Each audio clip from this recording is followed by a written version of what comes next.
Good evening and welcome to Pros with the Pros. We're so excited that you've joined us for an hour of inspirational reading. We have a lot of fun in store for you tonight. I'm your host, Steve Friedman, and we have a great lineup this evening. So let me introduce the three readers that are going to join me for the hour. So Jim Ziegler is going to join us. He'll be sharing his stirring and haunting novel, The Call, this evening. Margot Katz presents Among the Lesser Gods, When Tragedy and Redemption Are Bound Together. Deborah Deep Mouton, Houston's own poet laureate, will wrap up our evening with a moving performance from her book Newsworthy, fresh from today's chilling headlines. Please also feel free to ask questions in the chat, and we'll get to some of them after each reading and perhaps a bit more at the end of the hour.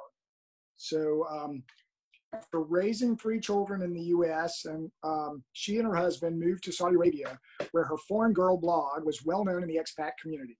Originally a freelance editor for textbooks and magazines, she has also done freelance writing for business, technical, and advertising clients, all the while working on her own fiction.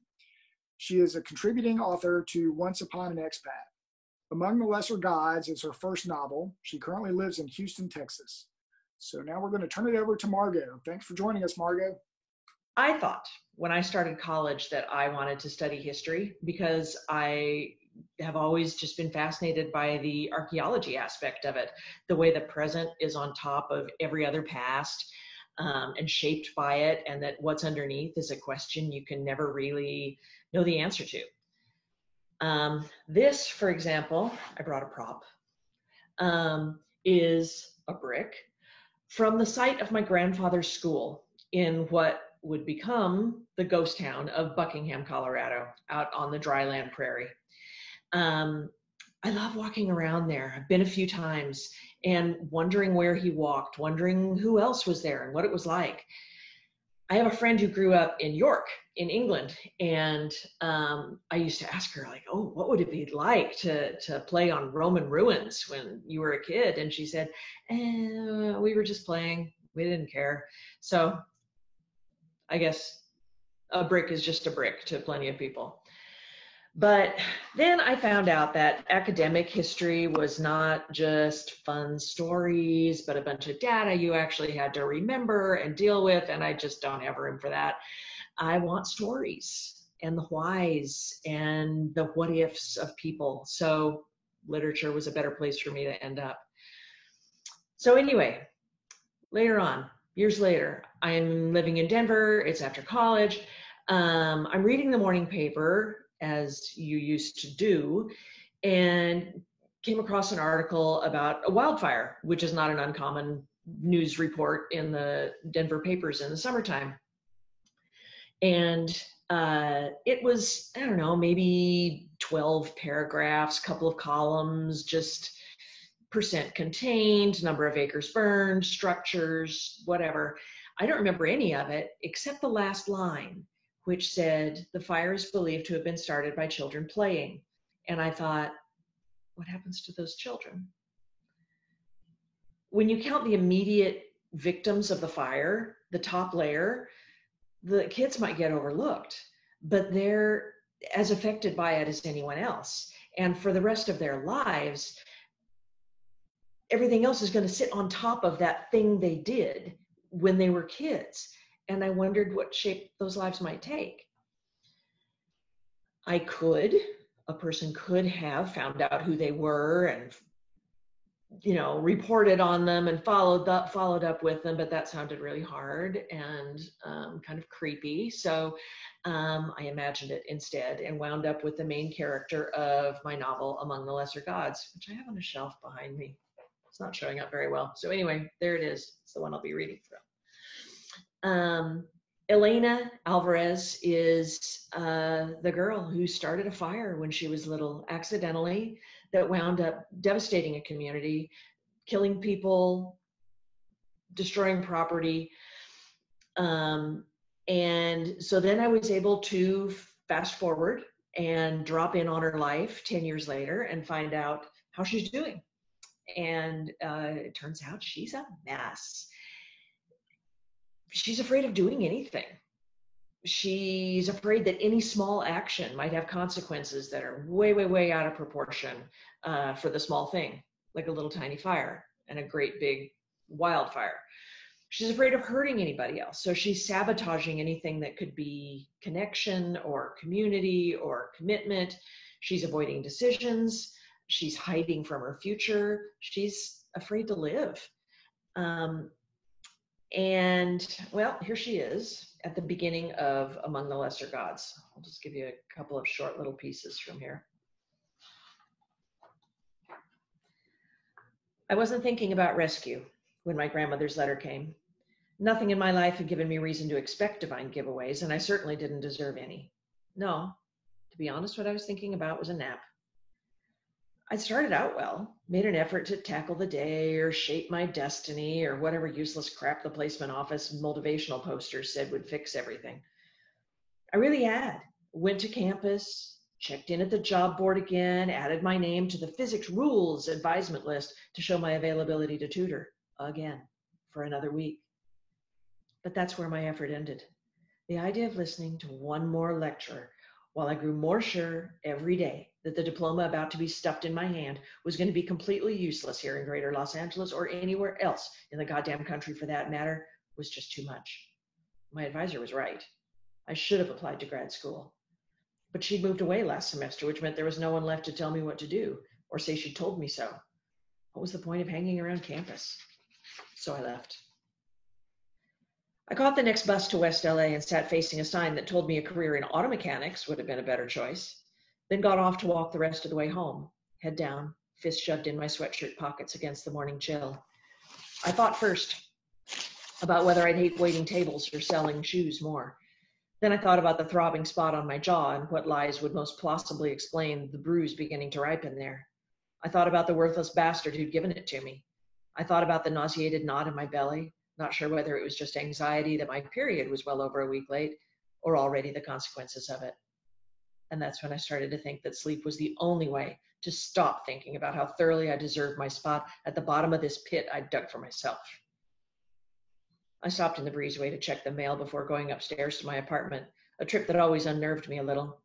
The balcony that led past my door appeared slightly off plumb as it wrapped around the courtyard, no matter where you stood. Bad enough that I had to look away from a woman leaning too far over the metal railing to yell something in Spanish to a lower apartment. A brown palm frond drifting on the surface of the pool was the finishing flourish to an overall air of dilapidation.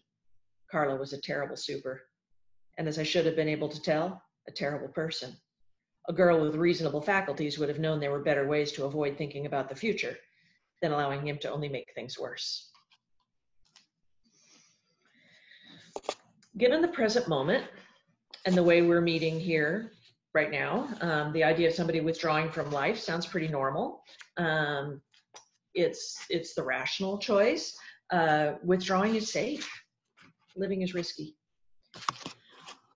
But there was no pandemic going on when I wrote this, so I wanted to just shove her into the river of humanity and make her swim.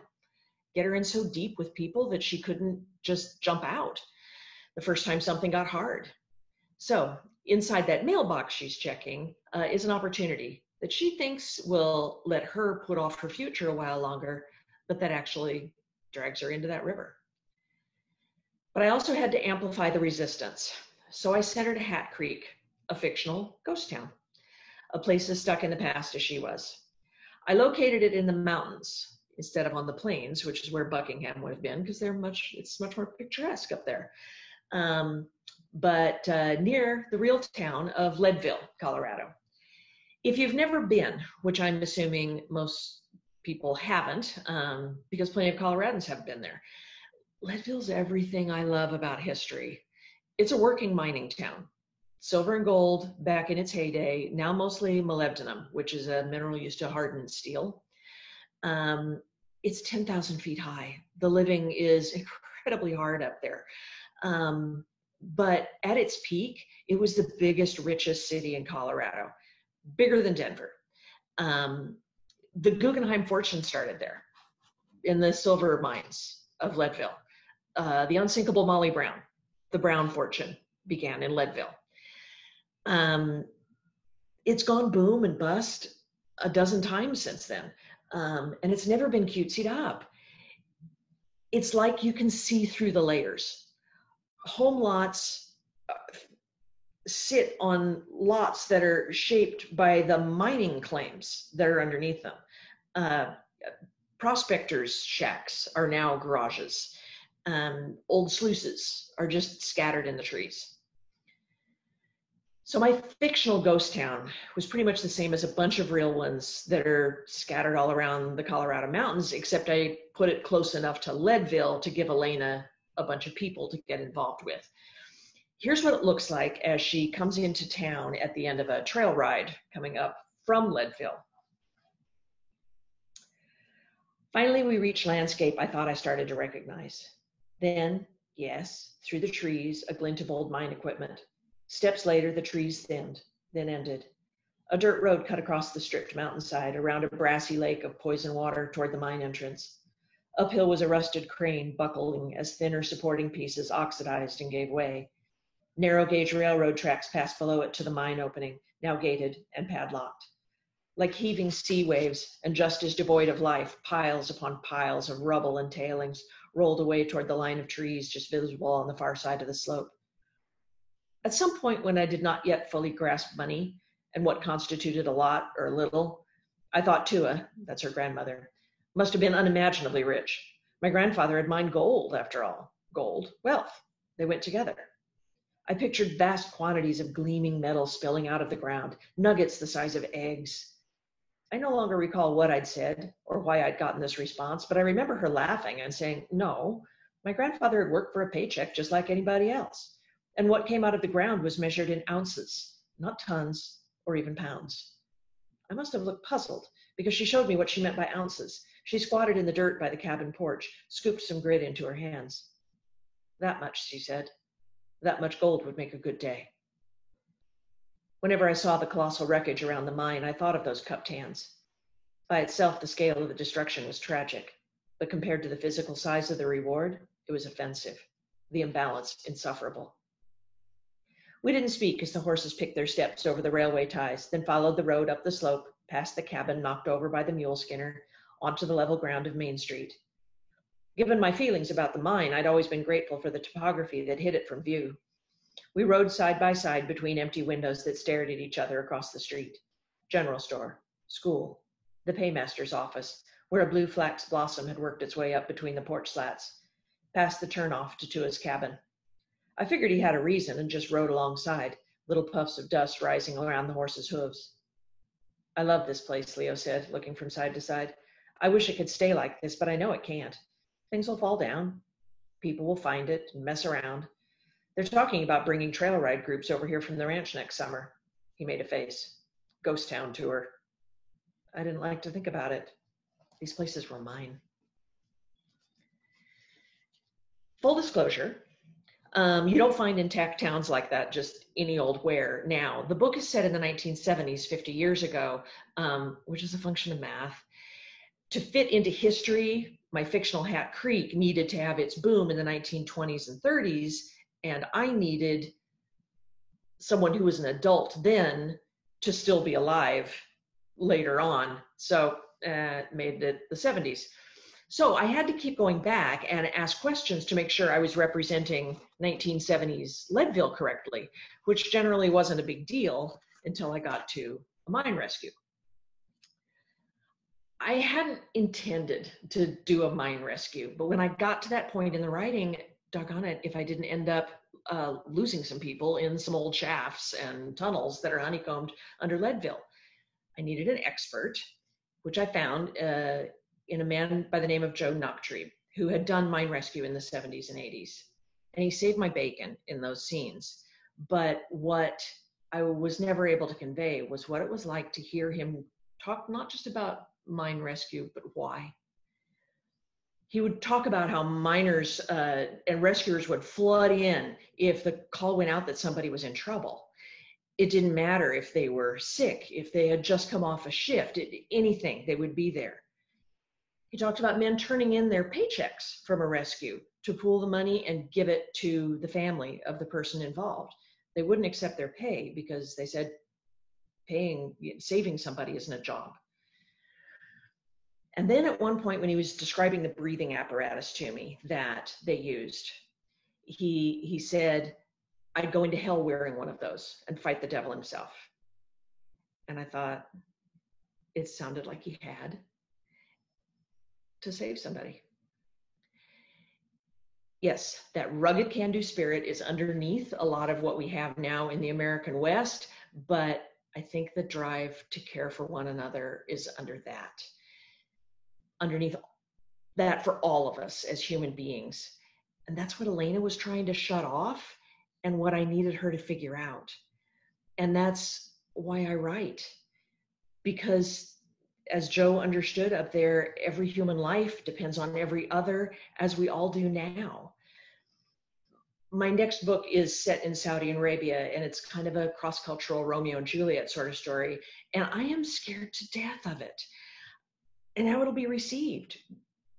Humanity is in a really scared place right now. We've become more fearful and more rejecting and more hardened about defending our boundaries the more we're pushed up against each other. But, you know, what I learned from Joe was when things are bad, you go in, not out. So I'll keep going.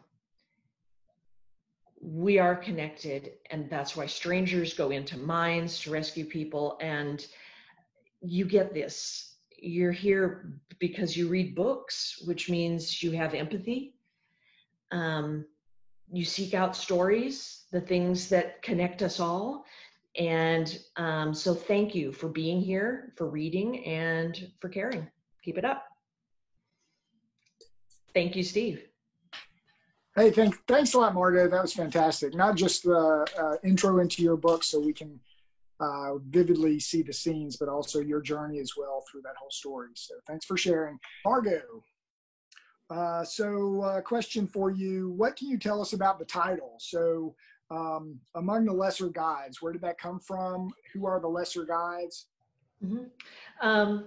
There's a mythology thread that runs through there that gets tapped into a few times, with the idea of the gods pouring out fate on people, good and bad, black and white. Here it is. Good things happen to you, bad things happen to you. It just falls on you from the gods. And that it's this kind of simplistic thinking that Elena is prone to as the book begins, and like anything I touch is just goes bad. So I just better not touch anything. And the journey is one of kind of figuring out, okay, the stuff that lands on us might be good or bad, but then it starts to change as we tinker around with it. And we can all think of the stories in the Chinese proverbs of, the good, oh, that was a great thing that happened. Well, no, it turned out that turned out to be bad. Oh, that sounds terrible. Well, actually, it turned out to be good. That everything that comes into our lives that falls upon us one way or another, how it turns out kind of depends on just us and what we do with it. And that kind of we're all the lesser gods that are turning the big things that happen into our lives into the things that provide meaning, and deciding what that meaning is. So you talked a lot about the fictional locations, but also Leadville. So is this part of a series that you plan on working on around Leadville or the general atmosphere that in Colorado? Colorado is my home for most of my adulthood, but we also visited there one particular time when I was a kid, and Leadville made a real impression on me at the time. There's a big name that comes out of Leadville that's not so well known outside of Colorado, which is the Tabor family. And there's centers and whatnot in Denver, the Tabor Center and whatnot there. But it was a tragic story of success and ruin and romance and heartache, and you can go visit the Matchless Mine is where it takes place, and where things played out, and there's tours there and whatnot. And it was just romantic enough and haunted enough to really stick with me as a little kid, and and keep me kind of like wanting to check in with Leadville throughout my life. Um, it's a cool place. I have no plans for a sequel there, setting anything in particular there. There's a minor character in the book that I thought if I ever did revisit it, it would be fun to kind of run off with that character for a little while. But no, Leadville's just its own funky, cool place, and it's along the same corridor as Vail and the ski resorts and so on. You just have to go in a different direction to get there, and yeah, worth a side trip. Thanks for everybody staying a little bit later. I hope you enjoyed the question and answer. So there's two groups of people I really want to thank. So if you didn't pick up on it, this was actually my book launch that was originally scheduled for March. But obviously we all had changes to our lives over the last few months. And so I really am thankful to have such amazing people and writers join me, and Jim, Margot, and Deborah, and really made it super special. I'm so happy that you guys got to share your work with the audience as well. And finally, the other group that I really wanted to thank was my family, who's tucked into different corners here in the room. And so my wife, Jennifer, who's been with me through so many experiences that are in my book and many experiences that are not in my book. And she's been my rock and continues to be that. My daughter, Gwendolyn, who listened to me practicing, as introverts tend to practice until we can't do it anymore. So she heard me practice when we took walks in the neighborhood and so forth. And so she was definitely helping me out there. Madeline, who's been our moderator, and Noah, who's been a big help on the technical side and trying to pull all this together and make it work very smoothly. So couldn't go through life, let alone this evening, without each one of them. So thanks again for everybody that joined us. Please check out our websites. There's more information from each person. There's how you can get everybody's book on the website. We always appreciate comments and questions and shares as well, and reviews. So please help yourself to any and all of the websites. Thanks again for joining us on Pros with the Pros. Have a great evening and wear a mask.